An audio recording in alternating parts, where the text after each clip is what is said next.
एक गांव में अहमद नाम का एक गरीब लेकिन बहुत ईमानदार लड़का अपनी माँ के साथ रहता था। वो बहुत मेहनती और नेक दिल था। उसकी माँ उसे हमेशा सच बोलने, ईमानदारी अपनाने और अल्लाह पर भरोसा रखने की नसीहत करती थी। अहमद अपनी माँ की हर बात ध्यान से सुनता और उस पर अमल करने की कोशिश करता था। अहमद रोज जंगल जाता, लकड़ियाँ काटता और उन्हें बाजार में बेचकर घर का खर्च चलाता था। जिंदगी मुश्किल थी लेकिन वो कभी शिकायत नहीं करता था। वो हमेशा अल्लाह का शुक्र अदा करता और मेहनत से काम करता था। एक दिन जंगल में लकड़ियाँ काटते समय अहमद को पेड़ के नीचे एक भारी थैली पड़ी मिली।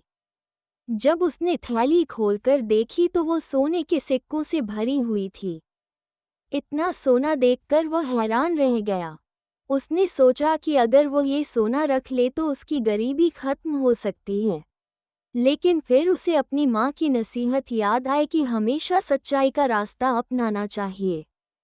अहमद ने दिल में कहा कि यह मेरा माल नहीं है, इसलिए मुझे इसे उसके मालिक को लौटाना चाहिए। उसने थैली उठाई और गांव की ओर चल पड़ा। गांव पहुंचकर अहमद लोगों से पूछने लगा कि क्या किसी की सोने की थैली खो गई है। कुछ देर बाद एक अमीर व्यापारी परेशान हालत में आया और उसने बताया कि उसकी सोने की थैली खो गई है। अहमद ने तुरंत वह थैली उसे लौटा दी। व्यापारी अहमद की ईमानदारी से बहुत प्रभावित हुआ। उसने अहमद को अच्छा खासा इनाम दिया और कहा कि ऐसे ईमानदार लोग बहुत कम होते हैं। अहमद ने इनाम स्वीकार किया और अल्लाह का शुक्र अदा किया। अहमद खुशी खुशी घर वापस आया और अपनी माँ को पूरा किस्सा सुनाया।